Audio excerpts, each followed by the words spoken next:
Eu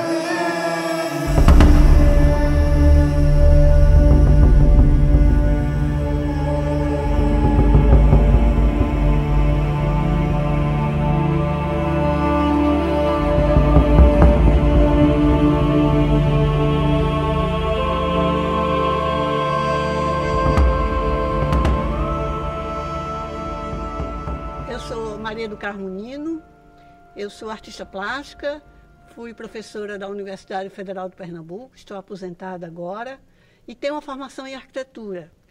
E quando eu conheci esse espaço aqui, eu imediatamente fiquei impressionada com a arquitetura, né? Ele disse numa entrevista uma coisa que eu achei muito interessante. Ele disse: se eu tivesse herdado apenas o local, o espaço, a terra, eu teria chamado um arquiteto. Mas aqui já tinha uma história. Tinha a história de uma fábrica de cerâmica criada em 1917 pelo pai dele, né? E que estava, nos anos 70, ela passou para Brenan, para Francisco Brenan, e ele vai reativar esses espaços. Mas ele tomou como uma prerrogativa importante ele dialogar com os espaços que já existiam.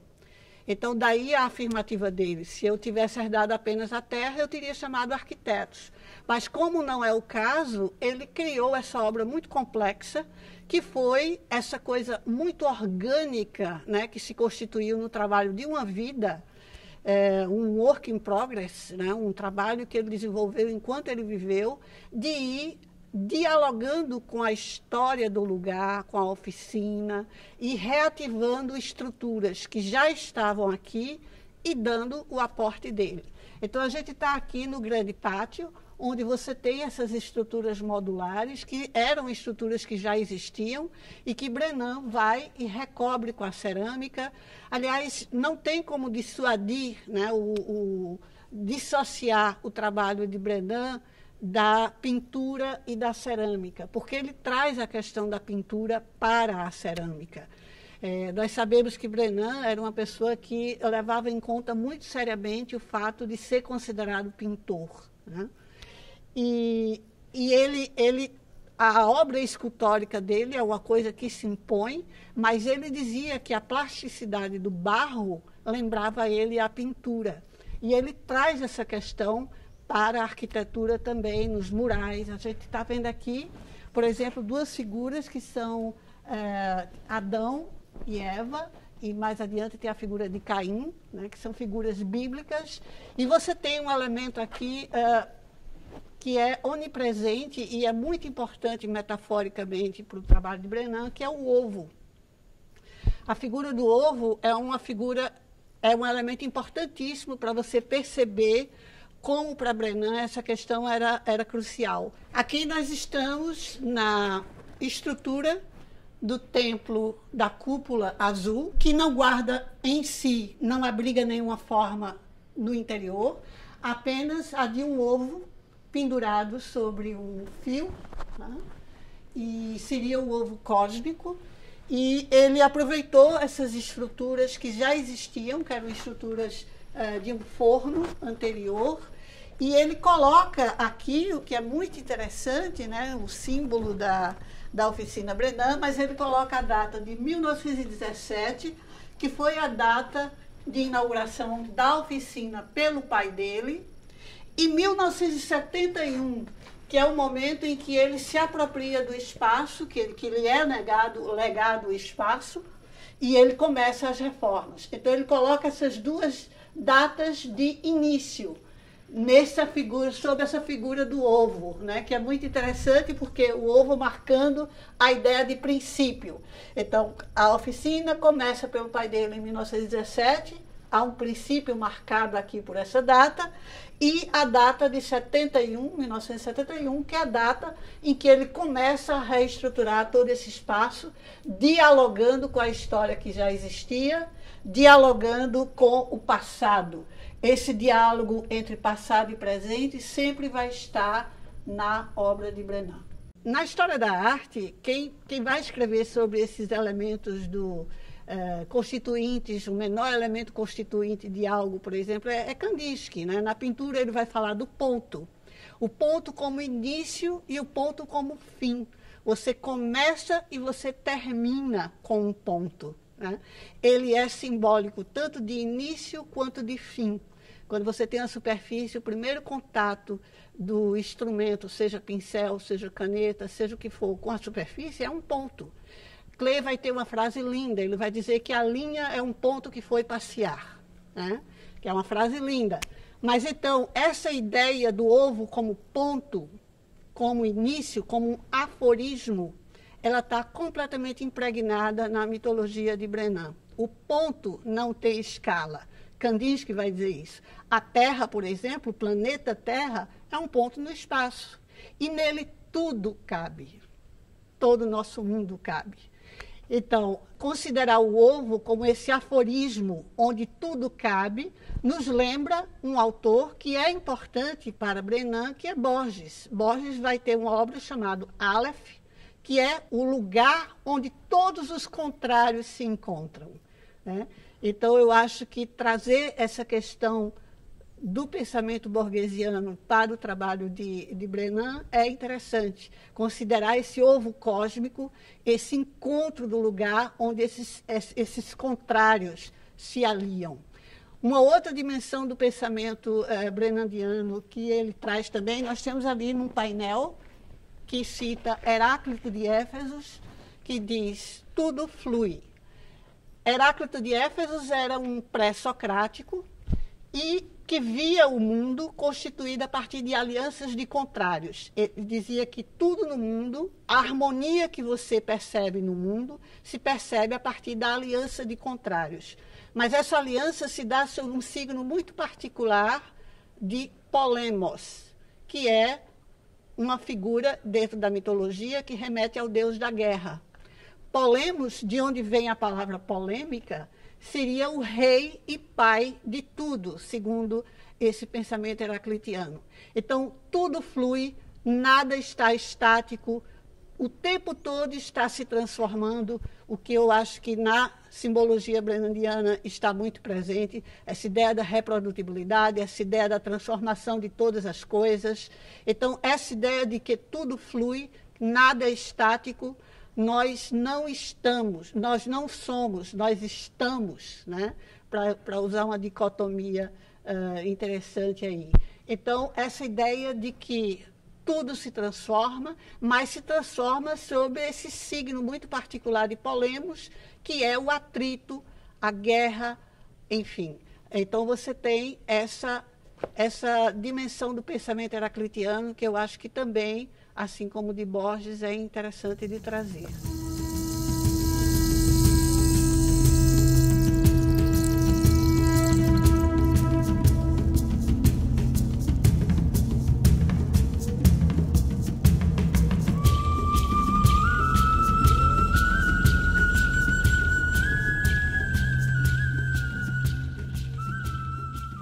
Eu queria destacar aqui a importância que é estar neste lugar para apreender a obra brenandiana. Isso não significa que ele não possa ser visto fora, extramuros, como, por exemplo, houve tantas exposições importantes de Brenan, por exemplo, na Pinacoteca de São Paulo, que foi uma exposição importante, a da Kunsthalle em Berlim, né, anos antes.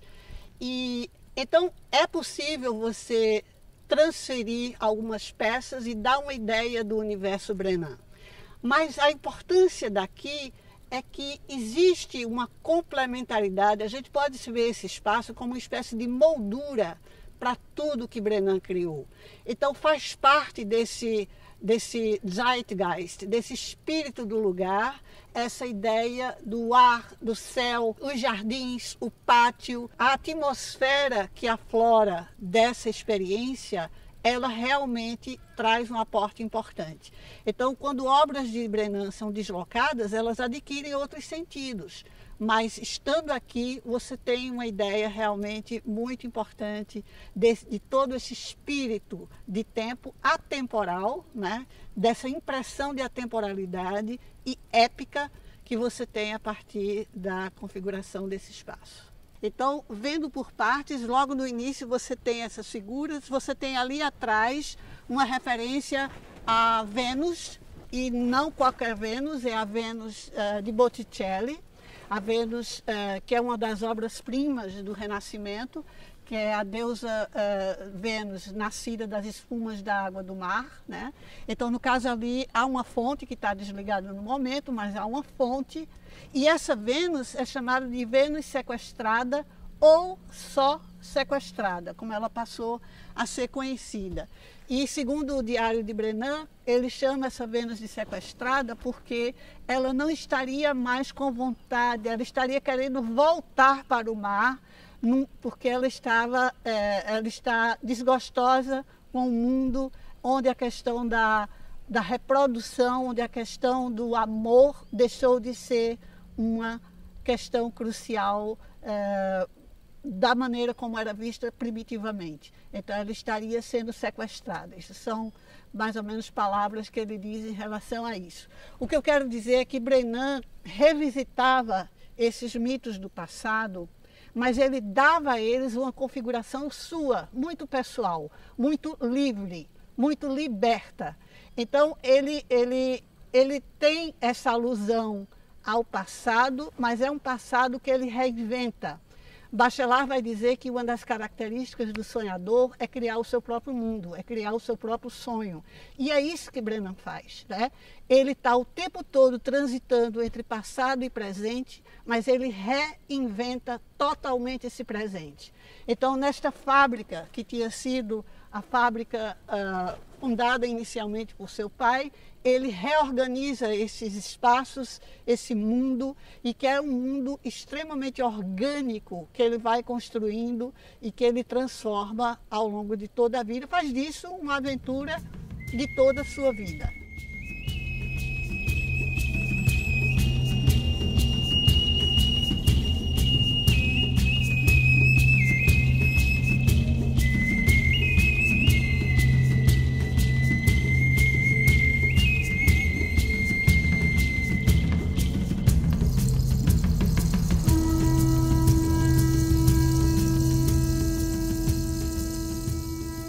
Estamos aqui diante de uma das esculturas de Brennan que representam uma figura feminina, uma das inúmeras figuras femininas que se encontram aqui no espaço. No caso aqui é a figura de Lara, mas a mitologia brennaniana, ela dá uma preponderância fundamental à figura feminina. Ela é o centro gravitacional da paixão para Brennan. Mas é sempre uma figura, são representadas figuras com destinos muito trágicos. Então, são figuras como Ofélia, Maria Antonieta, a própria Lara, o Alia, figuras como, por exemplo, Joana d'Arc. Essas figuras podem ser ficcionais ou históricas, mas elas foram vítimas de acontecimentos trágicos. E isso é uma dimensão muito importante na simbologia brennaniana, porque para Brennan, o mundo, o modelo com o qual ele se via, era o modelo, ele escreve isso nos diários, era o modelo de sofrimento e de dor, de tragicidade da existência. E ele vai trazer, através dessas figuras, que são sempre acopladas assim, como é o caso dele, dentro de totens, né, de partes, inclusive fálicas. No caso aqui, inclusive, Olívio Tavares de Araújo vai denominar essas figuras de as degoladas, né? São sempre mulheres mortas, são mulheres representadas num momento justamente onde essa tragicidade se vê percebida claramente. No caso dessa figura, nós temos um detalhe interessante, que é o detalhe dessa lágrima aqui. Quando você trabalha com o material do barro e a cozedura, né, você também dialoga com a resistência do material, com todo um processo complexo de cozimento. E, no caso aqui, Brennan incorporou na peça esse acidente que veio a partir desse processo de cozimento e que acrescenta na dimensão simbólica essa ideia de sofrimento e de dor. A sexualidade é um dos aspectos que mais chama a atenção na obra brennandiana. Ela é explícita, ela está em todos os lugares. Ela está na pintura, ela está nos murais, ela está na escultura. Ela é uma dimensão onipresente em todo o espaço. Mas é preciso diferenciar a sexualidade, que é explícita, do erotismo. Porque não há gozo aqui, não há prazer. Esta sexualidade explícita brennandiana, ela está a serviço de algo que é muito mais bárbaro, no sentido primitivo mesmo, e está ligada aos aspectos da reprodução, da reprodutibilidade. Brenan, ao abordar a questão sexual, e ele faz isso através da conjunção de fragmentos do corpo, de falos, vaginas, úteros, seios, nádegas, todo tipo de fragmento que remeta à genitália e à reprodutibilidade, ele faz isso aludindo a essa questão primordial como um fardo. É como se fosse a condição humana. Nós não podemos prescindir da sexualidade se quisermos sobreviver enquanto espécie.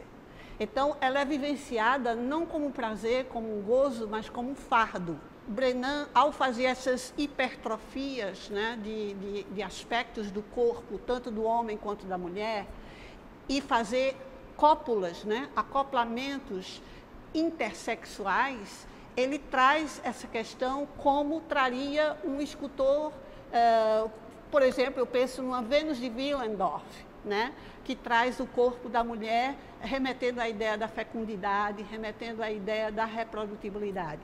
Assim mesmo em relação aos falos, são questões que estão ligadas a serviço dessa questão da reprodutibilidade como fardo, como uma condição a qual nós não conseguimos prescindir. Existem dois eros na mitologia grega, né? Um eros que vai lidar, que é primevo, que não tem paz, surge do caos, ele é abrangente e ele é uma força motora para a criação de tudo. Sem esse tipo de desejo, nada poderia ser feito, né? Ele é a força motriz que faz com que as coisas aconteçam, a vontade por trás de tudo.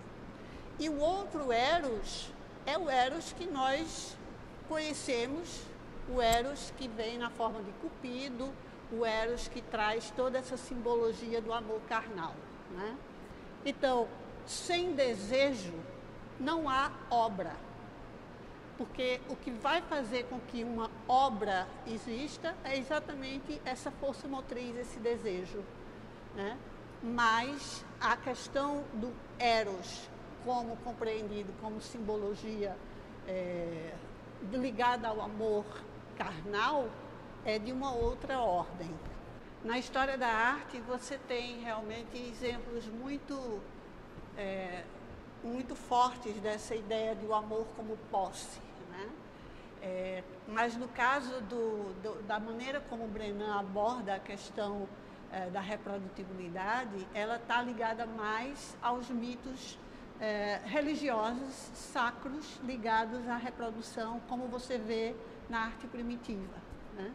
Então, por isso que talvez nós tenhamos uma compreensão assim, quando entramos nesse espaço do espaço como um todo, a gente tem uma certa impressão de atemporalidade e de sagrado, porque é realmente nessa dimensão do sagrado que o aspecto eros está presente no trabalho de Brenan.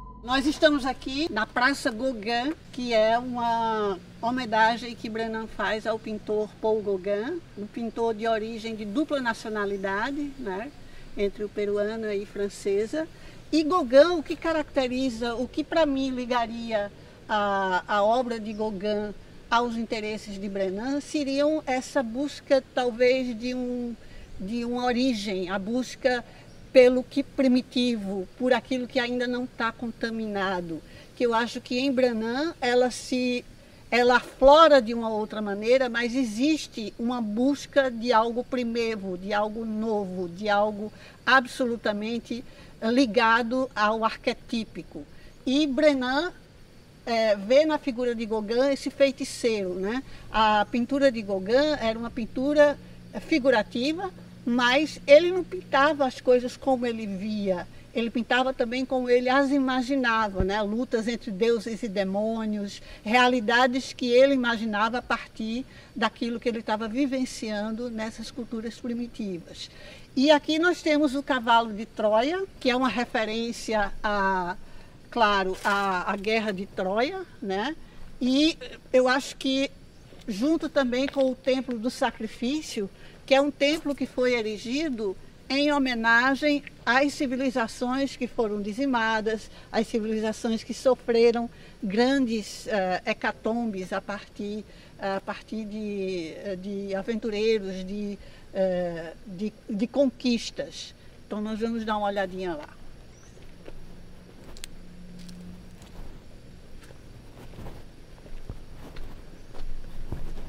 E aqui nós estamos dentro do espaço do Templo do Sacrifício, que é erigido como homenagem a essas civilizações Inca, Maia, essas civilizações que foram vítimas de grandes destruições. E aqui nós temos erigido uma nova homenagem a Gauguin com as cinzas de Brenan que estão colocadas dentro de um ovo. Então é o fechamento, né? Ele escolhe que esse lugar para se configurar como o lugar onde as cinzas dele irão repousar. Você tem ali a data de nascimento e a data de morte, 1927 e 2019, e em cima você tem a efígie do perfil de Gauguin. Então, essa última homenagem que ele faz a esses primitivos que buscaram as origens, que buscaram a inspiração em tempos imemoriais. Hey!